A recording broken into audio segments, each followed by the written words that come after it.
ജാനകിയുടെയും അബിയുടെയും വീട് ഇന്നത്തെ എപ്പിസോഡിലേക്ക് എല്ലാ പ്രിയപ്പെട്ടവർക്കും സ്വാഗതം.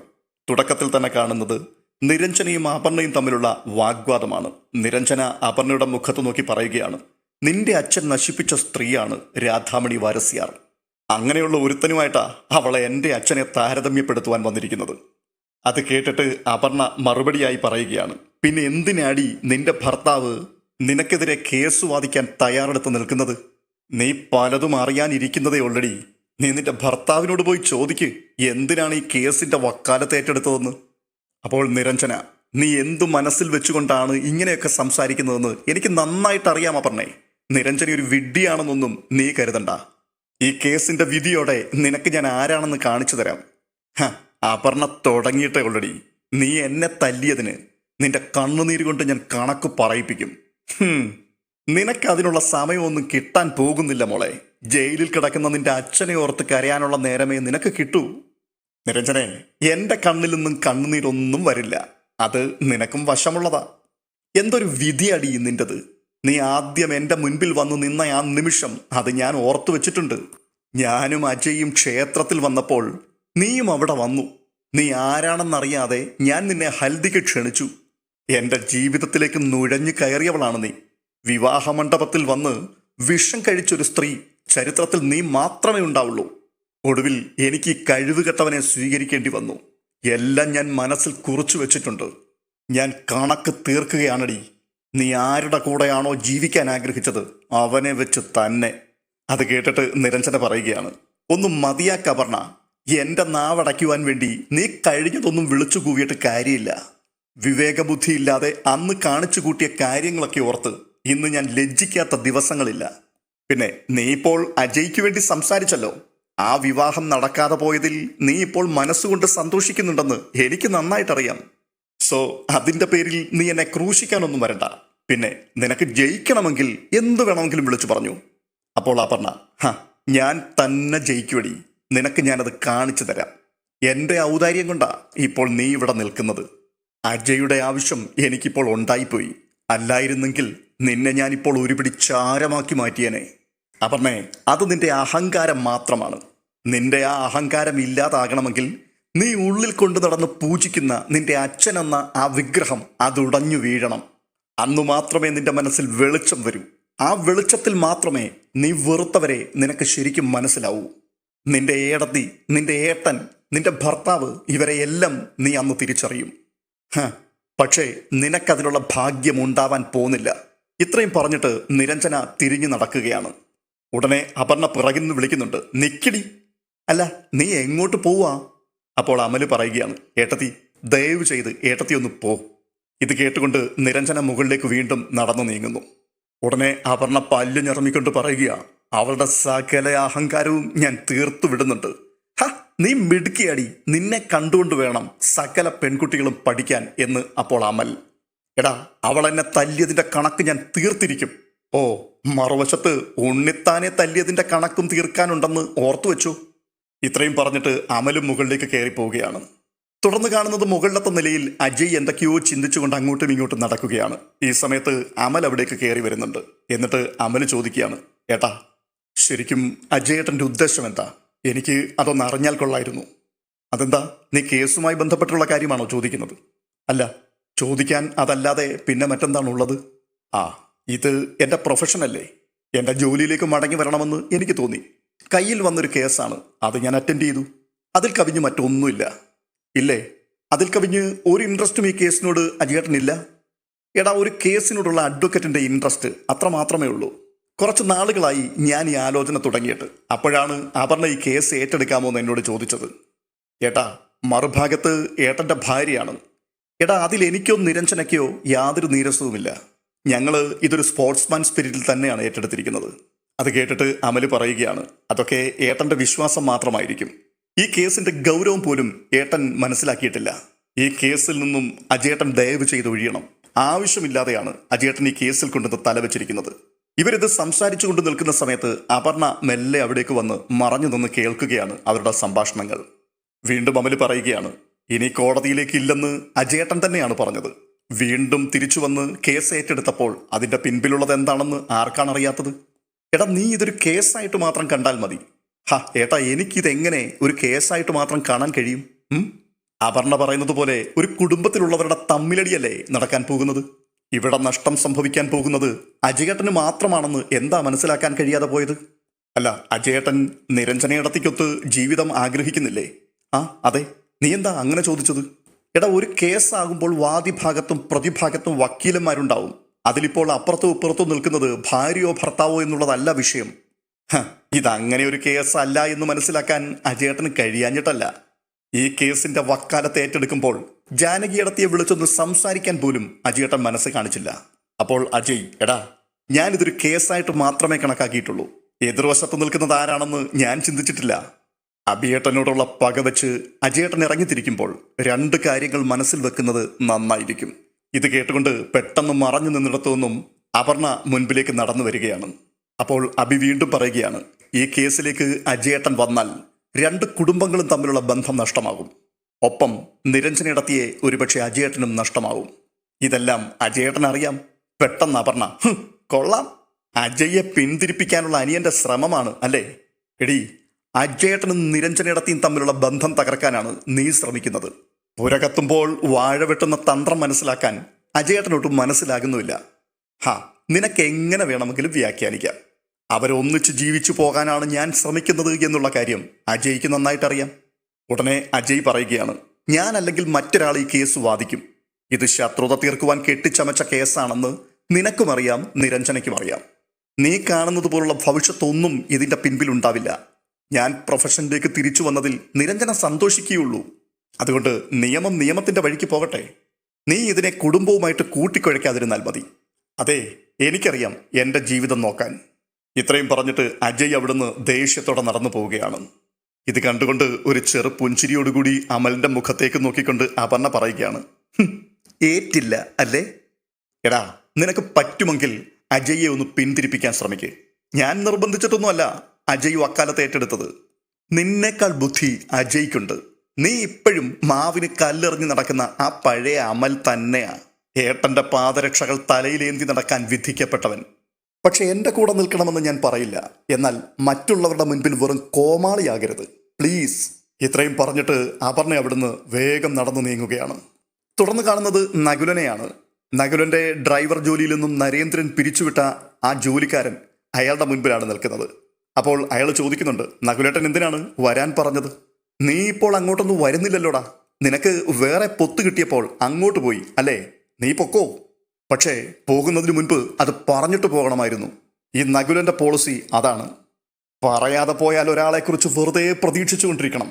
പറഞ്ഞിട്ടാണ് പോകുന്നതെങ്കിൽ അതങ്ങ് അവസാനിപ്പിക്കാമല്ലോ. നകുലേട്ടാ, നിങ്ങൾ ബന്ധുക്കൾക്കിടയിൽ ഞാൻ ആരുമല്ല, അതുകൊണ്ടാണ് പോയത്. നരേന്ദ്രൻ നിന്നെ വിലക്കിയിരുന്നു അല്ലേ?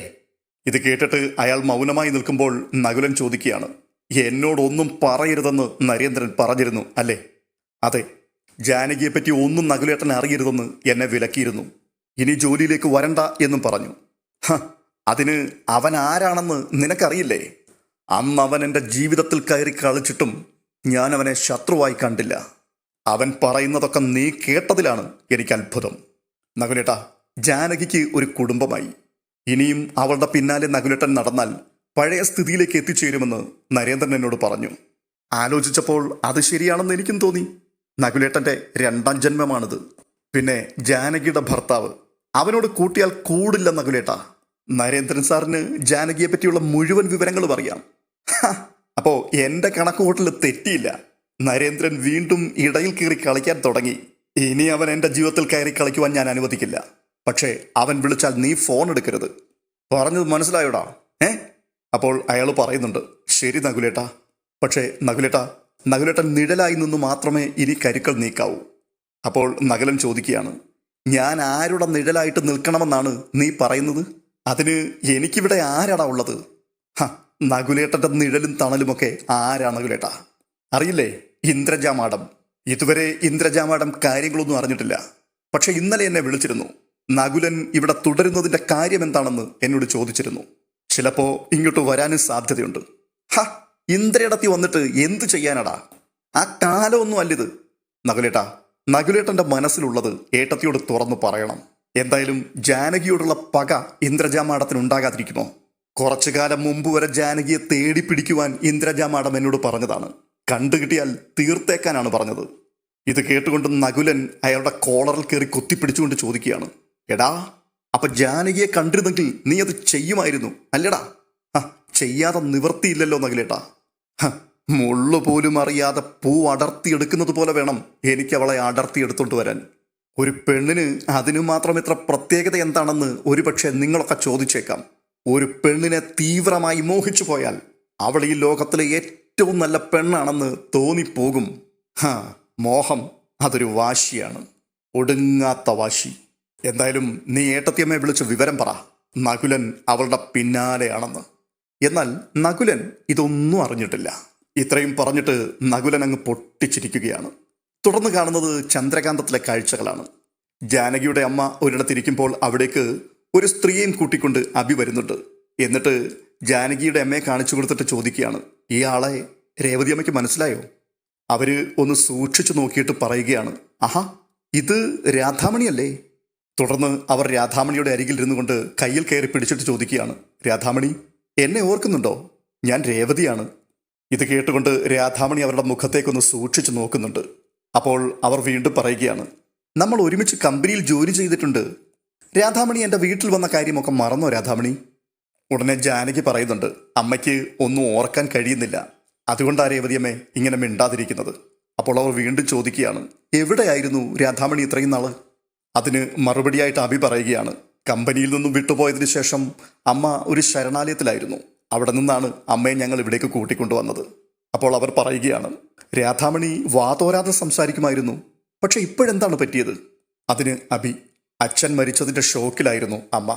ആരുമില്ലാതെ വന്നപ്പോഴാണ് ശരണാലയത്തിലെത്തിയത്. ഈ സമയത്ത് നിരഞ്ജന ആ സ്ത്രീയോട് ചോദിക്കുകയാണ്, രേവതിയമ്മ ഒന്നു വരുമോ? ഇത് കേട്ടുകൊണ്ട് നിരഞ്ജനയുടെ മുഖത്തേക്ക് അവർ സൂക്ഷിച്ചു നോക്കുമ്പോൾ ജാനകി പറയുകയാണ്, എൻ്റെ അനിയത്തിയാണ്, വക്കീല. രേവതിയമ്മയോട് ചില കാര്യങ്ങളൊക്കെ ചോദിച്ചു മനസ്സിലാക്കാൻ വേണ്ടിയാണ് അവൾ ഇങ്ങോട്ട് വന്നത്. ഉടനെ അവർ നിരഞ്ജനയുടെ കൂടെ പുറത്തേക്ക് ഇറങ്ങി പോവുകയാണ്. അപ്പോൾ ജാനകിയോട് അഭി പറയുന്നുണ്ട്, അമ്മയ്ക്ക് സംഭവിച്ചതൊന്നും അവരെ കൂട്ടിക്കൊണ്ടുവരുന്ന വഴിക്ക് ഞാൻ പറഞ്ഞിട്ടില്ല. അയ്യോ, അവരോടൊന്നും പറയാതെ എങ്ങനെ അവരെ കോടതിയിൽ ഹാജരാക്കും? അതൊക്കെ നിരഞ്ജനയ്ക്ക് അറിയാം. ആ സ്ത്രീയുമായി പുറത്തേക്ക് പോയതിനു ശേഷം നിരഞ്ജന അവരോട് ചോദിക്കുകയാണ്, രാധാമണി വാരസ്യര് അമ്മയുടെ കൂടെ കമ്പനിയിൽ ജോലി ചെയ്തു എന്ന് പറയുന്ന കാര്യം സത്യമാണല്ലോ? അത് ഞാൻ മുമ്പേ പറഞ്ഞതല്ലേ. രാധാമണി വാരസ്യാർ കമ്പനി വിട്ടു പോകാനുള്ള കാരണം അതെന്താണെന്ന് രേവതിയമ്മയ്ക്കറിയുമോ? അപ്പോൾ അവർ പറയുകയാണ്, അറിഞ്ഞ കാര്യം സത്യമാണോന്നറിയില്ല. രാധാമണി തുടർച്ചയായിട്ട് കുറേ ദിവസങ്ങൾ ജോലിക്ക് വരാതിരുന്നു. എന്നിട്ട് തമ്പിസാർ പറഞ്ഞത് രാധാമണി അന്യമതത്തിൽപ്പെട്ട ഒരാളുടെ കൂടെ ഇറങ്ങിപ്പോയെന്നും അതിൽ മനംനൊന്ത് അച്ഛൻ ആത്മഹത്യ ചെയ്തെന്നുമാണ്. അപ്പോൾ നിരഞ്ജന, ശരി, അതൊക്കെ അവിടെ നിൽക്കട്ടെ. രാധാമണി വാരസ്യാര് കോടതിയിൽ ഒരു കേസ് കൊടുത്തിട്ടുണ്ട്. അത് ആ കമ്പനിയുടെ MD ഒരാളായ തമ്പിയുടെ പേരിലാണ്. അയ്യോ, തമ്പി സാറിൻ്റെ പേരിലോ? എന്തിന്? തമ്പി ആ കുടുംബത്തെ ദ്രോഹിച്ചതിന്. അച്ഛൻ മരിക്കാനും അവരവിടെ നിന്ന് സ്ഥലം വിടുവാനുമുള്ള കാരണക്കാരൻ തമ്പിയാണ്. നിങ്ങൾ കേട്ടതൊക്കെ നുണയും ഞാൻ ഈ പറയുന്നത് സത്യവും. രേവതിയമ്മ ഒരു സഹായം ചെയ്യാമോ? കേസ് കോടതിയിൽ പരിഗണിക്കുവാൻ വരുമ്പോൾ രാധാമണി വാരസ്യാർ ആ കമ്പനിയിൽ നിങ്ങളുടെ കൂടെ ജോലി ചെയ്തിരുന്നയാളാണെന്ന് ഒന്ന് പറയാമോ? അത്രമാത്രം ചെയ്താൽ മതി. അയ്യോ, ഞാൻ കോടതിയിൽ വരാനോ? എനിക്കതിനു മാത്രമുള്ള ധൈര്യമൊന്നുമില്ല. മാത്രവുമല്ല, തമ്പിസാറിനെതിരായിട്ടുള്ള കേസല്ലേ. ഞാൻ തമ്പിസാറിനെതിരെ ഒന്നും പറയില്ല. എൻ്റെ മോൻ ജോലി ചെയ്യുന്നതേ തമ്പിസാറിൻ്റെ കമ്പനിയിലാ. ഇതിനാണ് അഭിസാർ എന്നെ വിളിച്ചിരുന്നതെന്ന് അറിഞ്ഞിരുന്നെങ്കിൽ ഞാൻ വരില്ലായിരുന്നു. ഇത് കേട്ടുകൊണ്ട് ജാനകി വേഗം അവിടേക്ക് ഇറങ്ങി ചെന്നിട്ട് അവരുടെ കൈ പിടിച്ച് അവരെ തിരിച്ചു നിർത്തിയിട്ട് ചോദിക്കുക, നിങ്ങളൊരു സ്ത്രീയല്ലേ? അവിടെ ഇരിക്കുന്നത് നിങ്ങളുടെ കൂടെ ജോലി ചെയ്തൊരു പാവം സ്ത്രീയാണ്. ഉടനെ നിരഞ്ജന പറയുകയാണ്, ജാനകിയിടത്തി കടന്നു കയറി ഒന്നും പറയരുത്. ഒരു സഹായം മാത്രം ചെയ്താൽ മതി. രേവതിയമ്മ ഇവിടേക്ക് വന്നതും രാധാമണി വാരസ്യരെ കണ്ടതും ഒരു മനുഷ്യരോടും പറയരുത്, പ്രത്യേകിച്ച് നിങ്ങളുടെ മകനോട്. അങ്ങനെ പറഞ്ഞാൽ അതിനുള്ള ഭവിഷ്യത്ത് നിങ്ങൾ അനുഭവിക്കും. നിരഞ്ജനയുടെ വാക്കുകൾ കേട്ടുകൊണ്ട് രേവതി ഒന്ന് ഞെട്ടുകയാണ്. അപ്പോൾ നിരഞ്ജന വീണ്ടും ചോദിക്കുകയാണ്, അതെ, നിങ്ങളുടെ കയ്യിൽ വണ്ടിക്കൂലിക്കുള്ള പൈസ ഉണ്ടോ? ഉണ്ട്. എന്നാലേ തിരിഞ്ഞു നോക്കാതെ വേഗം സ്ഥലം വിട്ടു. ഇവിടെ വന്നിട്ടുമില്ല, ആരെയും കണ്ടിട്ടുമില്ല. ഇത് കേട്ടുകൊണ്ട് അവരവിടെ നിന്ന് മെല്ലെ ഇറങ്ങി നടക്കുകയാണ്. തുടർന്ന് നിരഞ്ജനയും ജാനകിയും കൂടി രാധാമണിയുടെ അരികിലേക്ക് വന്നിരിക്കുകയാണ്. അപ്പോൾ ജാനകി നിരഞ്ജനയോട് പറയുന്നുണ്ട്, അമ്മയ്ക്ക് എന്താണ് സംഭവിച്ചത് എന്നുള്ളത് നിനക്ക് അവരോട് പറയാമായിരുന്നു. അപ്പോൾ അവർ സാക്ഷി പറയാനുള്ള മനസ്സ് കാണിക്കുമായിരുന്നില്ലേ? ഹാ, അങ്ങനെയായിരുന്നെങ്കിൽ ഒരു സാക്ഷി കൂറുമാറുന്നത് ജാനകി ഇടത്തേക്ക് കാണുകയും ചെയ്യാമായിരുന്നു. ഹ, തമ്പിയുടെ ജീവനക്കാരനാണ് അവരുടെ മോൻ, പിന്നെ അവർ സാക്ഷി പറയാൻ കോടതിയിൽ വരുമോ? അമ്മ ഇവിടെയുള്ള കാര്യം തമ്പി അറിഞ്ഞാൽ ആ നിമിഷം അയാൾ ഇവിടെ പാഞ്ഞെത്തും. ജാനകിയെടുത്തി, കേസിൽ ഇതൊക്കെ പതിവാണ്. തുടക്കത്തിലേ നമ്മൾ ഈ മുള്ളുകളെയൊക്കെ എടുത്തു മാറ്റണം. ആ സ്ത്രീ നമുക്കൊരു മുള്ളാണ്. ഇത്രയും പറഞ്ഞിട്ട് നിരഞ്ജന അവിടെ നിന്ന് ഇറങ്ങിപ്പോവുകയാണ്.